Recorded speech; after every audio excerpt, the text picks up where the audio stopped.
unspoken rule amongst men. And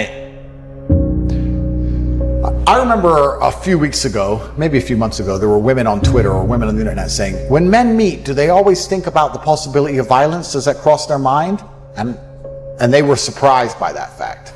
That if men who, I mean, we met for a podcast, but if you meet men in an unfriendly scenario or you don't know who they are, for a fraction of a second, you're thinking, can I win this fight?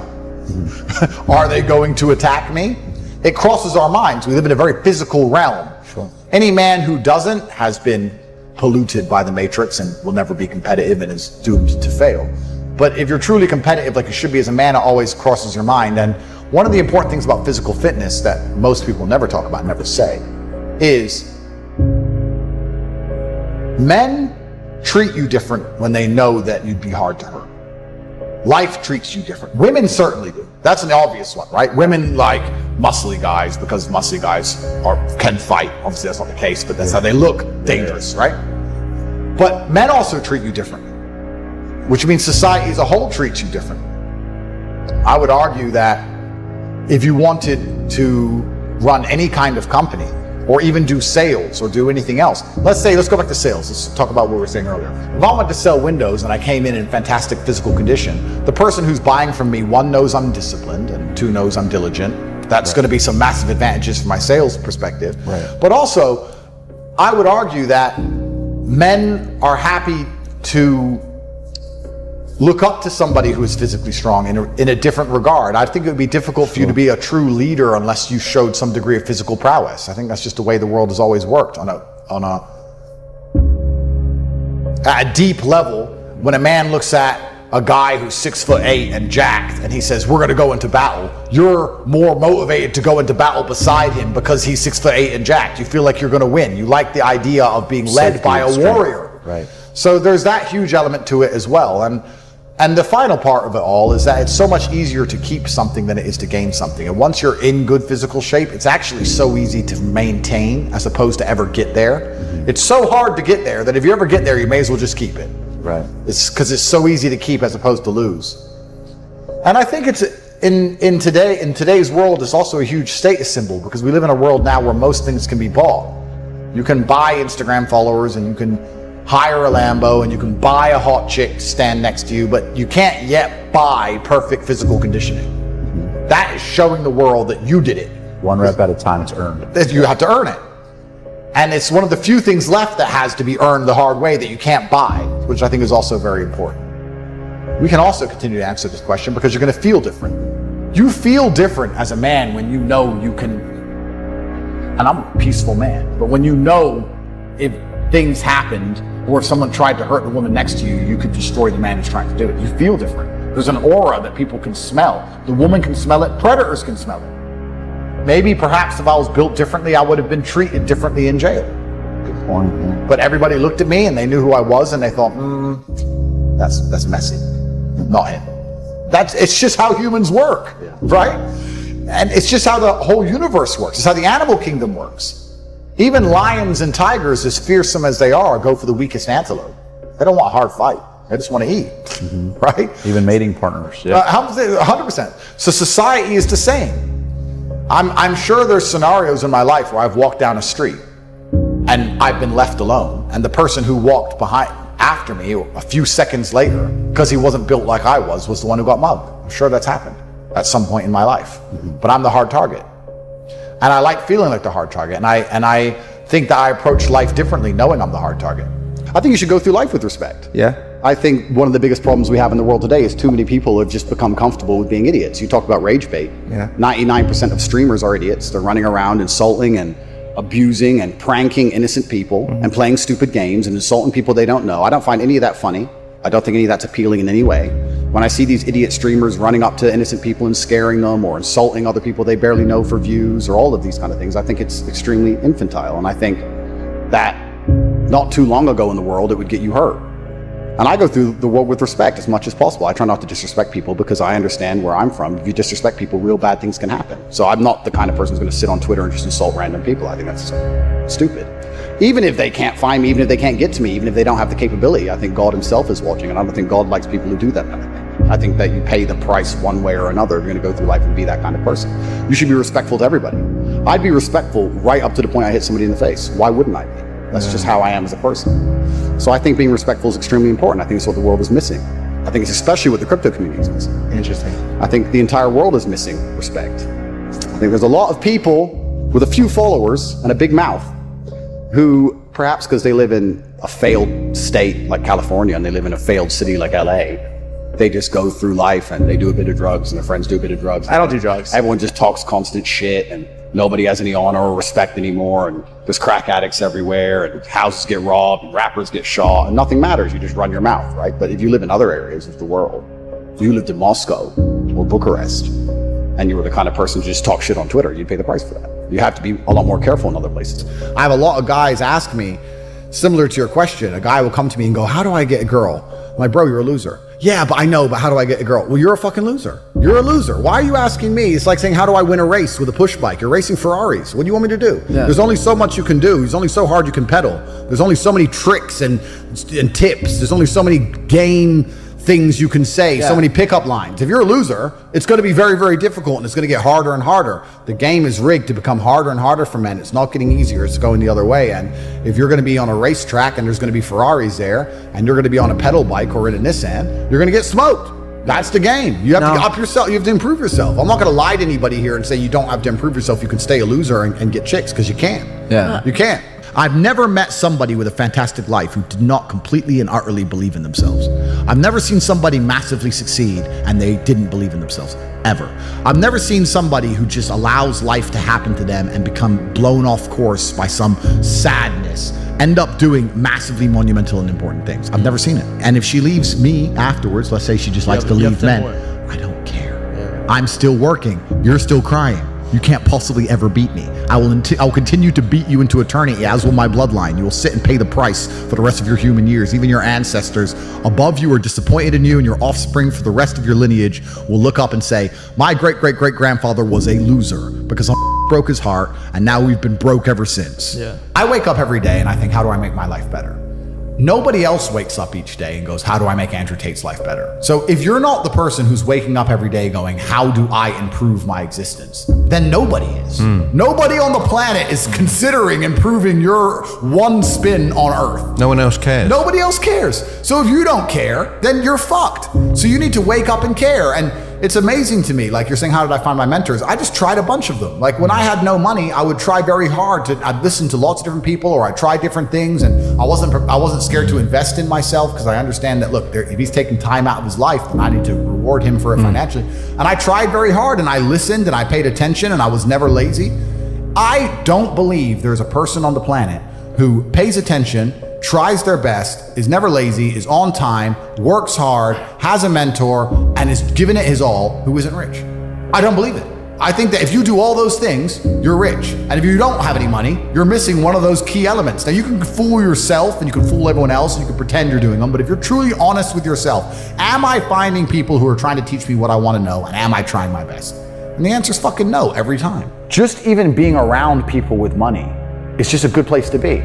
I'll give you an example. I was in Romania and I have the largest car collection probably in Romania. I have 28 supercars, everything you can name. And I went to a town called Cluj-Napoca. It's on the border of Hungary. And I drove there in my Chiron, and I parked up, and a kid came up and he said, hey, can I take some photos of your car? I have a car spotting page. I was like, yeah, whatever, cool. And he goes, yeah, okay, I'll just be a few minutes of this. So he took a bunch of photos, and he come up to me and goes, hey, do you want the photos? And I was like, not really, I've already have photos. And he goes, oh yeah, okay. Well, if you want them, here's my email address. And I said to him, why do you do this? Like, you spend all day standing around taking photos of other people's cars. Is that not a waste of time? I thought it was a waste of time, but I was wrong. He goes, oh, well, I skipped school and I skipped college because I knew if I take pictures of expensive cars and email them to people, I'll have email addresses of the richest people in Romania. Yeah, smart. I was like, you're clever. I ended up hiring him. He works for me now. Yeah. I was like, I like you. He got himself a full-time job that day. So he understood, be near the money. I have no money. Money's over there. Well, let me get closer to it. Like, no point staying over here on my fucking own. Let me at least get closer to it. That was a 17-year-old kid. Now he's making 10 grand a month in Romania from me. So like, at least being closer to it. So you're right. People should, even if they haven't got a penny in the world, should be going to these meetings about real estate, about investing, especially if it's cheap, they should go. Just meet other people who at least have money. Have conversations about money. Talk about it. How are you gonna get what you don't talk about? I will say this because I say it on every single podcast. If they lock me up for some insane bullshit, The Matrix has attacked me. if I carry on the trajectory I'm carrying on, they're gonna put me in jail because I'm too influential. For the people watching at home, they just need to sit and understand that the system does not make rules for the good of you. It makes rules for the good of the people who make the rules. And a lot of the life paths laid out to the average man at home today is not for their own good. It's only going to lead them to depression and misery. There's no evidence in my file because I've done nothing wrong. Everybody knows I'm innocent. This is a huge injustice the way we see it. They should not be detained at this point. There are not even charges filed against them. People are trying to set him up to look like he's something that he's not. They best get this guy, because if he comes out and he's free, oh my gosh. Can you imagine if he comes out and he's free, what his first life is going to be like? It could break the record. It'll be the talk of the world on how many people, it'll be banned in countries. It'll be feared, because if you go after a person like this, you better have proof to arrest them or get them. You don't go through somebody like this because they become a big figure and their message becomes bigger, specifically to the people that didn't listen to it before or hated it. They're gonna say, why are you trying to silence this guy? And you don't think Andrew's gonna come out telling the story? The point I'm trying to make is smart work or intelligent work is something that most people use to hide and disguise their laziness. And I'll tell you why. Because if you're not a lazy individual, the first thing you do is you dedicate your entire life to work. Like I just said, every check is work, every gym session I go to is work, every car I drive is work. I'll film it, I'll use it, whatever it is. Every single thing I do inside of my existence is work. Once I've used all of my human time, every single waking second of every single day, and I now have a pile of work I can no longer complete, then I look to streamline. And then I go, okay, I've been awake for 17 hours, and my work isn't finished. I need to find a more efficient way to get my work done. That's when you start being smart and efficient. But until all of your time is used, smart and efficient is a disguise for laziness. It's flawless, right? You don't need to be smart or efficient. You can work. I have people inside of Hustles University. You just said I conquered TikTok, right? There's a guy inside of Hustles University who's 16. He's making 45,000 pounds a month. You know why? Because he takes my old interviews, he makes TikToks, and he puts them on TikTok. He does 300 TikToks a day. He just works. Doesn't think, doesn't try and be smart, doesn't try and be efficient, doesn't try and change the world. He sits his ass there on his phone and fucking works. And now he's making 45 grand a month. I've told this story on other podcasts before, but I've been an envious person. I've told this story because it was so pertinent to me about how most people don't care. I was walking to school. I was walking to sixth form college in Luton. I was 16, 17 years old. And I used to have to walk about an hour each day to school, and it was raining, and I was walking. And I was walking with three of my friends in a Ferrari. It was an F430, I think, pulled up at the... That was my first Ferrari. Pulled up at the lights, made a bunch of noise, and I was standing there and I watched it, and then the light went green and he just tore off. I said to my friends, I was like, bro, how do we get Ferraris? And he's like, what do you mean? I was like, my mom is on a council estate, single mother. She raises 3 kids on 300 pounds a month. We can barely afford food. He has 200 grand for a car. Liquid for a car. Something is broken. None of the teachers at school have Ferraris. None of our university professors have Ferrari. No one else I know has a Ferrari. What do we have to do to break the matrix and find the money? This is all a lie. I want a Ferrari. And my friends were like, don't know. That's why I have Ferrari friends. Well, no, that's why I have Ferraris and they don't. That's why I now have 33 Ferraris. Because I was envious. I was envious of this man. Most people don't care. But you turned envy into learning how to figure it out. Well, I turned envy into anger, and anger is power. But what we have people doing now, because they don't believe in themselves, because the matrix has dampened their soul, when they feel envious, because they want to level the playing field, which is all envy is. Instead of trying to elevate themselves, they try and drag others down. So when people look at my life and they're envious of me, what they should say is, he's truly from the most humble possible socioeconomic beginnings. He is a person of color from a council estate, a single mother household. He is the bracket of criminal. He's at the bottom, and he made it up to the highest echelons. He's on the phone with Elon Musk and his ability. He can do it, I can do it. What's the worst advice anyone's ever given you? It's a good question. I've seen a lot of bad advice on the internet. What's the worst advice anyone's ever given me personally? I never really listened to anybody. So it's hard for me to talk about advice because I never listened to it. The traditional path to wealth is terrible advice. To go to university, get a degree, get a job, blah, blah, blah. That's terrible advice. We already know that. We talked about that. I think follow your passion is also a terrible piece of advice. Yeah? Yeah. People say, hey man, you need to find what you're passionate about and do that. And what they're trying to say is only do what you like because you have no motivation to do anything else. And motivation in and of itself is a scam. I don't believe in motivation. I believe in discipline. I am not motivated to do the things I'm supposed to do every day. I don't wake up full of like joy that I have to go to the gym or that I have to work or got to deal with crap. I don't feel motivated to do them. I'm disciplined. I do them regardless of how I feel. Whether I'm in the mood to do it or I'm not in the mood to do it, it gets done. That's discipline. Discipline's a real thing. Motivation is fleeting. Yeah. You're never going to be permanently motivated. So when someone comes along and says, oh, do what you're passionate about, what they're saying is you'll have endless motivation and then you'll be able to try hard. If you're the kind of person who can only try hard at something he enjoys, then you're going to fail. Because most things you enjoy don't pay any money. If they paid money, you wouldn't enjoy them. It's called a job, right? Nobody likes their job. You like your hobby. I'm sure you like playing video games. Maybe 1%, 0.1% can make money from video games, right? Most people, you ain't ever going to make it. Yeah. Do you think the guy in China who owns a concrete plant is passionate about concrete? Do you think he's sitting there stroking it at night, naked in bed? Fuck no. It's money. Be passionate about success. If you're passionate about money, then you can be passionate about anything. I'll be passionate about any business on earth that pays me. If you pay me $1 billion to dig that hole, I'll be very passionate about that hole. I will dig that hole with passion for the cash. Yeah, because you know the cash. For the money. Yeah. That's right. So when people come along and say, oh, you need to find something you're passionate about, follow your passion. Bro, you're going to follow your passion to the fucking food bank. You're never going to make any money that way. You have to sit there and go, what is going to pay me? Most men's dream is a Lamborghini, let's say. And they have to save, and they have to finance it, and work out how they're going to pay for it, and they have to get the garage for it. And it's a big deal. So by me trivializing that big deal, it highlights to me the echelon of my life. If I walk into a car dealer and say, what have you got right now? Oh, this and this. Okay. Don't ask the price. Don't care what it is. Don't care what it costs. And pay for it. And then leave it at the dealership for 4 months before eventually it collects on a truck, because I never even pick it up. And it goes into some storage unit somewhere. It's like I get other people's dreams with ease. I take their dream scenario and I trivialize it into just, yeah, okay, I don't even want it. And I think that's what I enjoy about it. It's kind of like That is hedonistic. Well, it's kind of like a man's in love with a supermodel.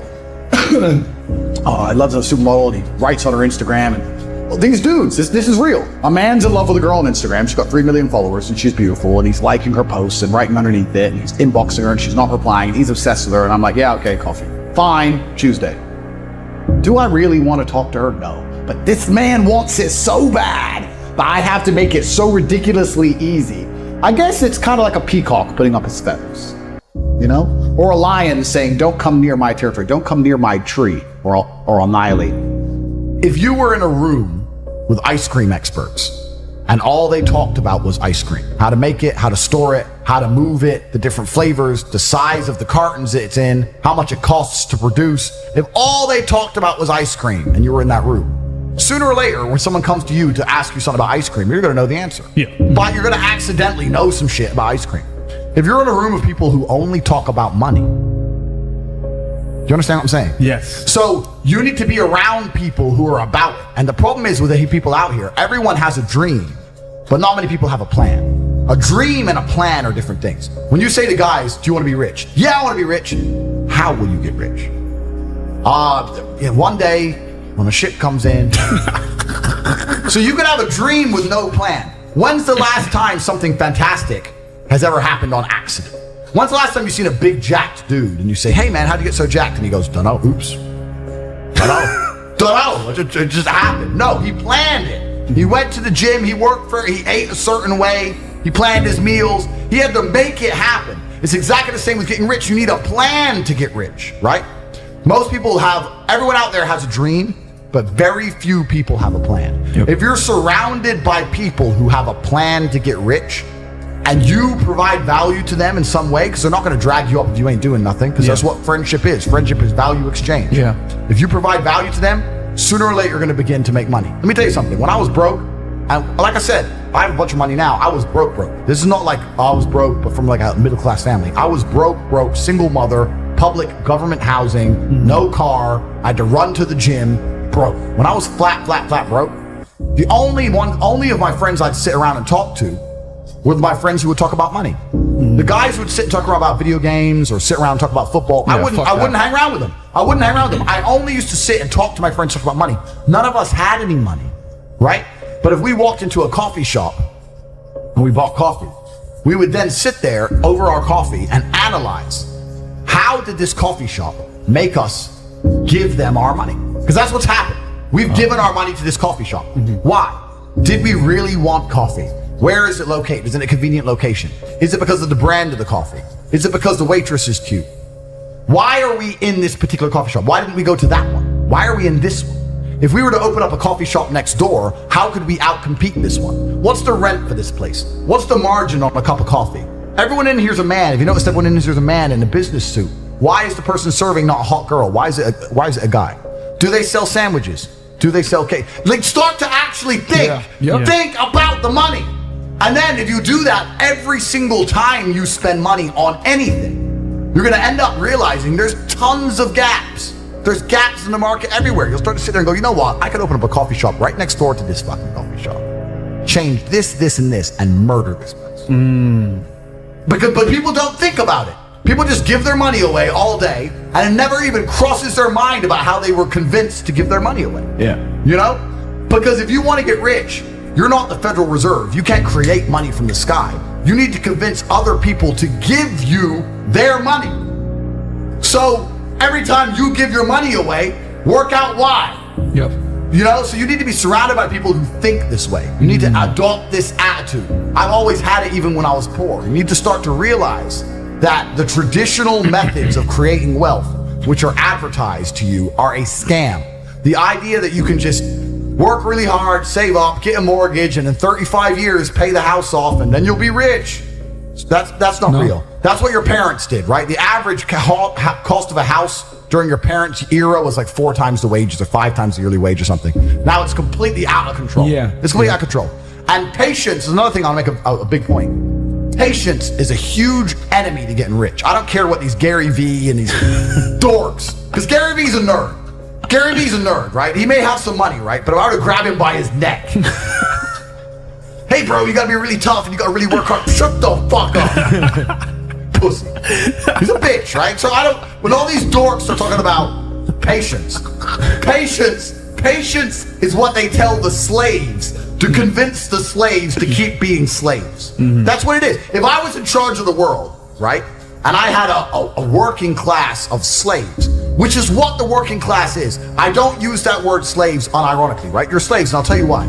If I can create something from thin air, and I can create unlimited amounts, and I can make you give up your life for this thing, you're my slave. If I could create dollars from thin air, unlimited amounts, and I can make you sacrifice your life. Fiat currency.